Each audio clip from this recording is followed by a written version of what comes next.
¿Qué tal? Buenos días, hoy estamos con Michael Vidal, él es gerente senior del área laboral de eWay.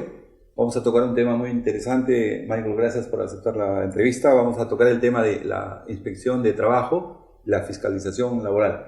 Gracias, Oscar, muchas gracias. Este es un tema muy importante en los últimos tiempos, pues, ¿no? Las empresas de algún modo están más, tomando más conciencia de tener buenos procedimientos, con la creación de la SUNAFIL. Entonces, es un tema para tratar y supongo en extenso, pero quisiéramos que nos resuma. ¿Qué contexto se puede dar? ¿En qué marco más o menos las empresas están aplicando estos procedimientos? Bueno, efectivamente, Oscar, el tema de la fiscalización laboral dirigida hoy día por SUNAFIL se ha constituido en uno de los,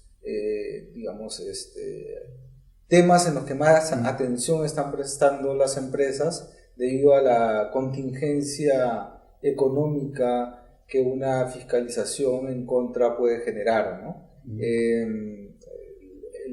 La mayor cantidad de inspecciones a la que vamos a afrontar con el trabajo de la SUNAFIL y la aplicación de mayores multas a las que había en el régimen anterior de inspecciones, ha hecho que las empresas pongan un especial cuidado en aquellas medidas que tienen que tomar para poder afrontar las inspecciones y para poder salir además bien parados de las mismas, ¿no? Interesante, bueno, y es una oportunidad para que ellas mismas empiecen a evaluar sus procesos.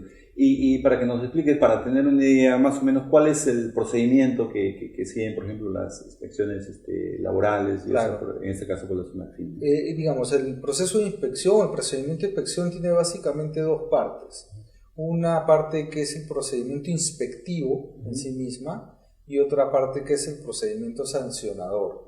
En la parte del procedimiento inspectivo, es la que comprende toda la actividad que realiza el inspector de trabajo, desde el momento en que se presenta por primera vez hasta el momento en que emite su opinión, que es contenida en un acta de infracción, si es que considera que ha habido una infracción, o un informe que levanta de no haber encontrado ningún problema, si es que ese es el caso. Y en esta primera parte, por ejemplo, las inspecciones generalmente son de un modo que lo puede hacer de un modo permanente, en este caso la SUNAFIL, o es porque hay algunas quejas, denuncias de parte de los trabajadores. O sea, ¿cómo así se empiezan a inspeccionar a las empresas? Claro, el origen de una inspección puede tener básicamente dos canales, ¿no? El canal de la denuncia, que puede ser por un trabajador en específico que realiza la denuncia, o por un sindicato que realiza alguna denuncia.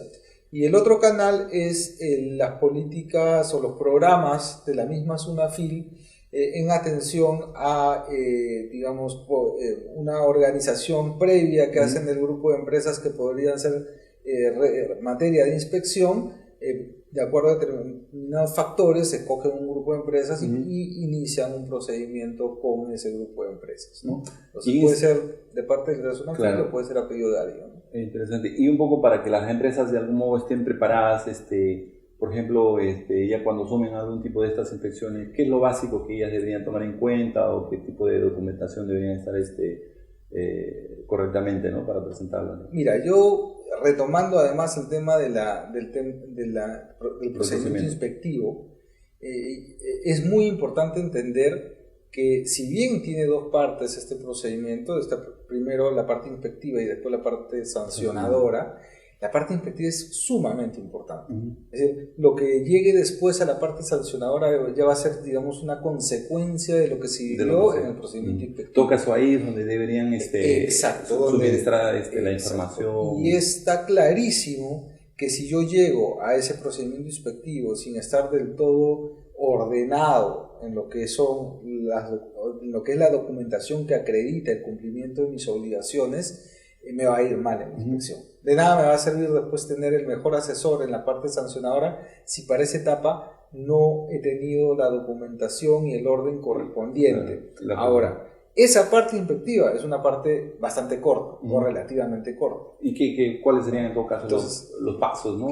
La recomendación inicial es que yo debería estar siempre listo para recibir una inspección. Y para estar yo siempre listo a recibir una inspección tengo que tener, primero, un área, digamos, que haya trabajado en base a un orden para que el día que llegue un inspector yo tener todo ordenado, todo organizado como para yo acreditar el cumplimiento de mis obligaciones, ¿no? Hay muchas empresas que se ven en situaciones de infracción no porque no hayan cumplido, sino porque no tienen el orden de cómo demostrar que cumplieron, ¿no? Y entonces, si ahí se podría tener, por ejemplo, como una especie de tips, o por ejemplo, obviamente tiene que ver con el tema de, supongo, contratos, que los trabajadores estén adecuadamente compensados por beneficios, ¿no? ¿Qué tipo de aspectos en todo caso mira, son los que se evalúan? Yo creo que en el tema de la inspección siempre hay una doble contingencia. Hay una contingencia que tiene que ver con el incumplimiento mismo de la obligación laboral y hay otra contingencia que deriva del no saber manejar mi inspección. En el primer rubro, en el que es el cumplimiento de las obligaciones laborales mismas, los tips van a ir muy de la mano de cada tema que se pueda tratar, pero si queremos englobar el tema determinados digamos, pasos a seguir, es muy importante la capacitación de mi personal, es muy importante el tema de almacenamiento de información, el de orden interno. Ahora, partiendo de cada tema en particular, si estoy ante una revisión de contratos a plazo fijo, probablemente es tener todos mis contratos firmados, presentados en el ministerio, debidamente archivados, debidamente escaneados, si es que no los puedo tener de manera documental. Esa revisión va a ser así, ¿no? Exacto, para poder atender a un inspector y darle todas las facilidades para que él pueda comprobar el tema. Si estamos ante una situación, por ejemplo, de cumplimiento de CTS, tendré que tener todo el archivo de mis pagos de CTS, de mis liquidaciones de CTS entregadas a los trabajadores, tendré que tener el bagaje completo y ordenado. Ahora, eso es por el lado de lo que es la revisión en sí laboral. La otra parte es mi relación con el inspector de trabajo.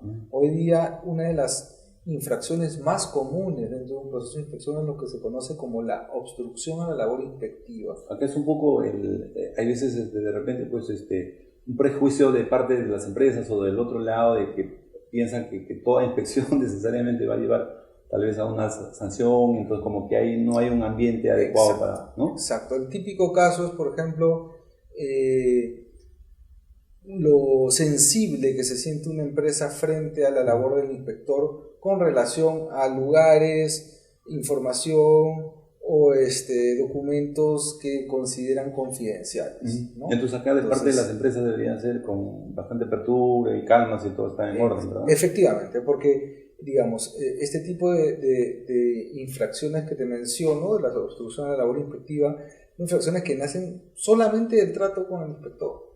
Yo podría tener todo, salir muy bien librado de la parte de incumplimientos laborales, pero acabar el procedimiento con una multa derivada del trato que le diste al inspector de trabajo. Y en este caso, si los inspectores tienen algún rango de discrecionalidad, por ejemplo, como el caso tributario, o no, ellos se ciñen básicamente por lo que dicen las normas. No, de hecho, hay algunas directivas a las que deberían someterse, ¿no? Pero hay mucho de discrecionalidad también.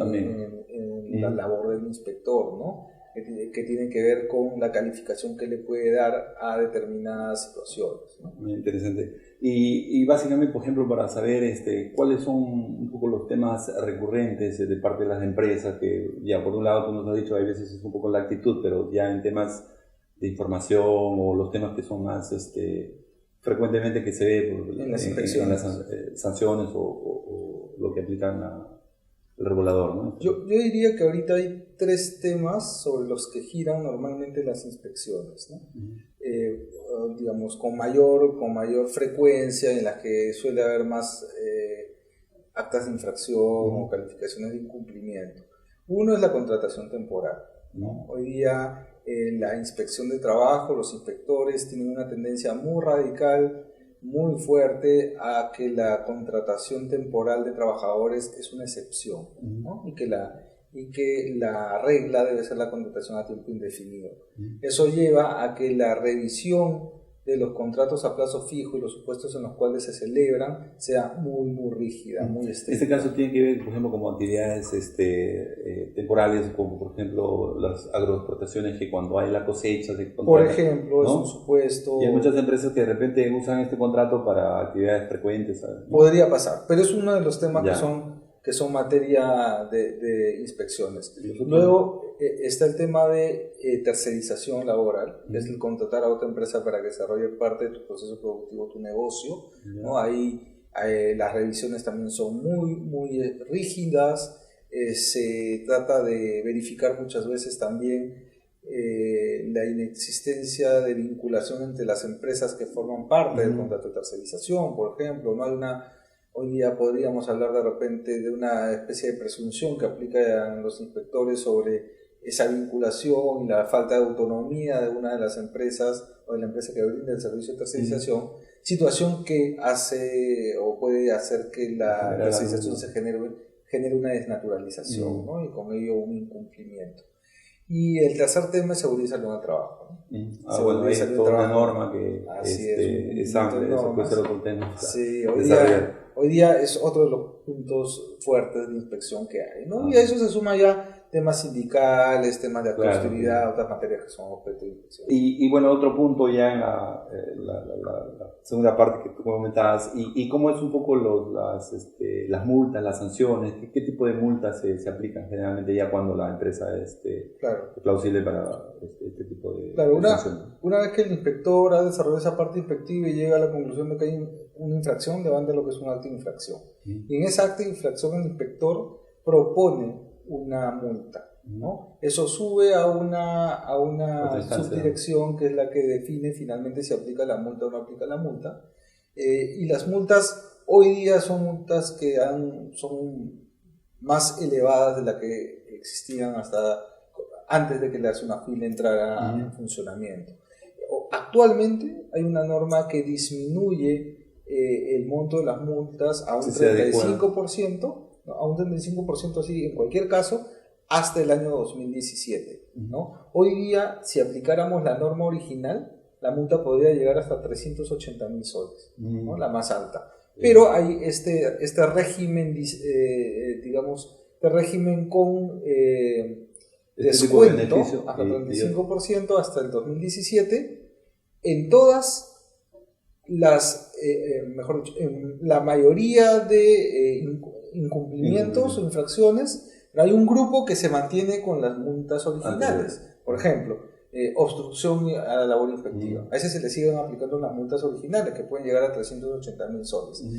Por ejemplo, una infracción de seguridad y salud del trabajo que acabe en la muerte del trabajador o en lesiones graves. A esa también se le siguen aplicando las multas originales de la ley de SUNAFIL, que pueden llegar a 380.000 soles. Ese es un poco el esquema hoy de interesante todo este tema, ¿no? Y acá ya es trabajo de las empresas de estar preparadas y evitar sanciones pues, que no los afecten, ¿no? Así es. Gracias, Michael, por la Muchas gracias a ti, Oscar. Muchas gracias.